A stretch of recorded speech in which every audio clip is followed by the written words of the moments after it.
आता आपण पेरूच्या वाडीमधून निघालेलो आहे आणि एक नंबर मिसळ खाऊन आपण आता चाललोय त्र्यंबकेश्वरला. तर तुम्ही बघू शकता आपण चाललोय आणि सगळे बसलेले पाठी.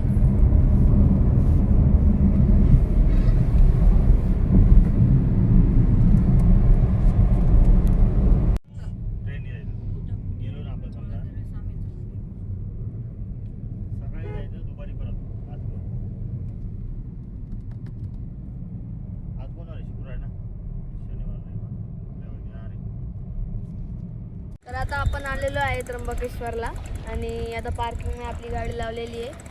तर आता जायचंय आपण, इथून चालून जाणार आहे मंदिराकडे. तर चला लॉक कर गाडी.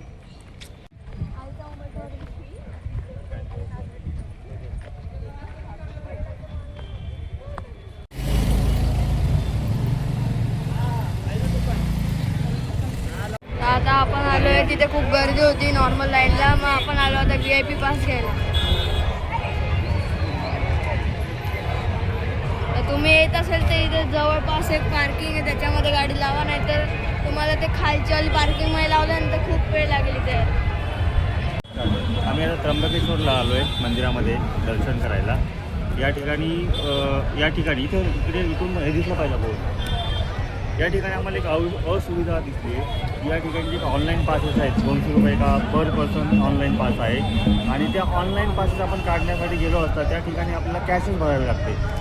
आणि कॅश भरताना प्रत्येकाकडे काय पैसे असतील कॅश असं नाही, आजकाल सगळं ऑनलाईन झालं आहे. सरकारची ती एक प्रक्रिया आहे. सरकारने मोठ्या बँडबाजा वाजवत घोषित केलं होतं की ऑनलाईन पेमेंटला बढ़ावा द्यायचा. भारतात UPI पेमेंट खूप जास्त आहे आणि या ठिकाणी सगळा सवळा गोंधळ आहे. लोकांना लुटमारीचे काम आहेत. या ठिकाणी तुम्हाला पैसे घ्यायचे असतील तर बाहेर कुठल्याही दुकानात जा, त्यांना 1000 रुपयासाठी 40 रुपये एक्स्ट्रा द्या आणि त्यानंतर मग तुम्हाला इथं कॅश भेटणार.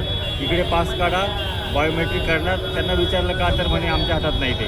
म्हणजे जे काही दिखावा आहे, गव्हर्नमेंटचा फक्त दिखावा आहे की ऑनलाईनला बढ़ावा देणं हा गव्हर्नमेंटचा दिखावा आहे. बाकी आम लोक, सामान्य जनता याच्यामध्ये भरडली जाते आणि नुकसान आहे. फक्त लूटमार आणि पैसे कमवण्याचे धंदे याच्या व्यतिरिक्त काही नाही अशा देवस्थान या ठिकाणी.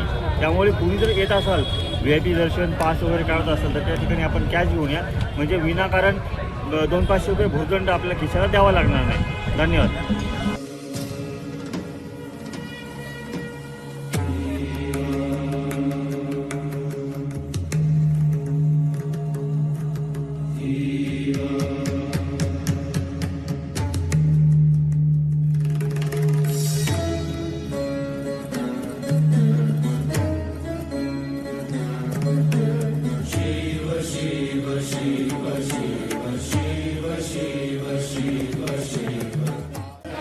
आता आपण पोहोचणार आहे थोड्या वेळात. बघू शकता किती मोठी लाईन आहे. VIP पासला पण खूप मोठी लाईन आहे. आणि तिकडून आपल्याला जायचं आहे. चला तुम्हाला दाखवतो. आणि हां, तुम्हाला कदाचित अलाउड नाही करणार दाखवायला ते शिवजींची पिंड. तर तुम्ही इथं बघू शकता.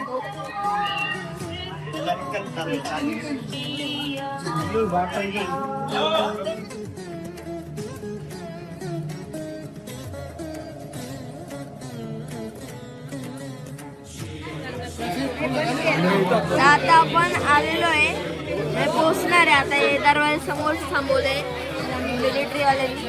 तर आता इथून आम्ही जाणार आहे, मग नंतर त्या मंदिरात जाणार आहे आम्ही. खूप जास्त आहे.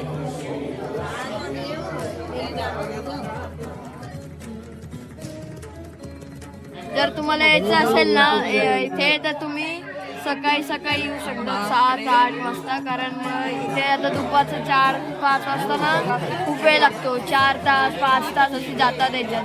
म्हणून बोलतो सकाळी या तुम्ही तर ठीक आहे.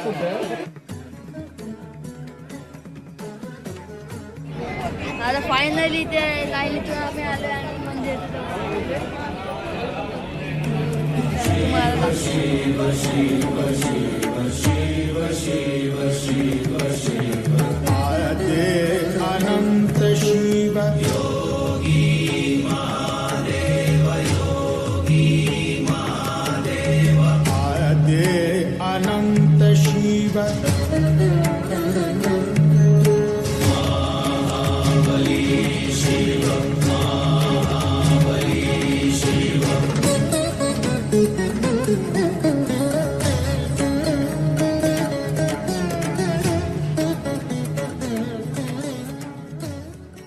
दर्शन घेऊन आपण आता बाहेर आलेलो आहे. तर आता आपण चाललोय परत चप्पल घ्यायला आणि नंतर आम्ही चाललोय जेवण करायला.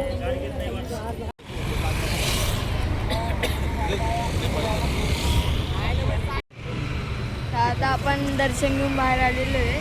जेवण घेऊन केलेलं आहे आपण.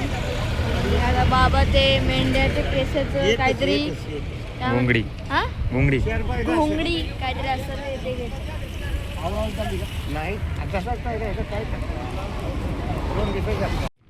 आता आपण आलेलो आहे स्वामींच्या मठात. इथे आहे नाशिकमध्येच आहे. आपलं त्र्यंबकेश्वरच्या 1 किलोमीटर नंतरच आपलं हे स्वामींचं मठ आहे. तर आम्ही आता इथे थांबलेलो आहे. तर चला तुम्हाला दर्शन.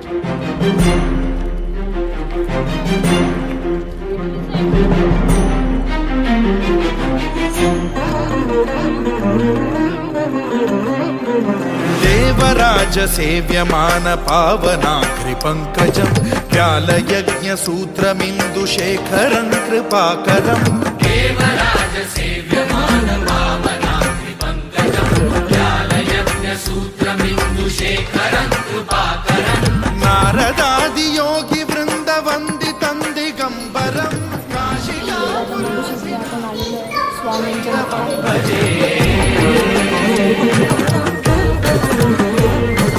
भानुकोटिभास्वरं भवाब्धितारकं परं नीलकण्ठमीप्सितार्थदायकं त्रिलोचनं कालकालमम्बुजाक्षमक्षशूलमक्षरं काशिकापुराधिनाथ कालभैरवं भजे.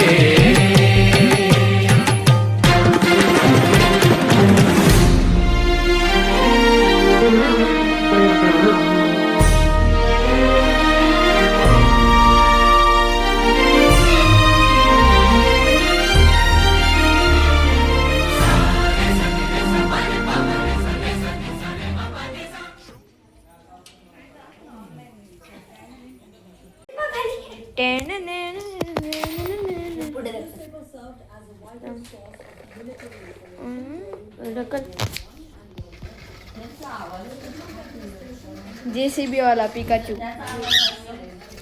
अरे अरे अरे अरे भाई, अरे भाई डर गया भाई.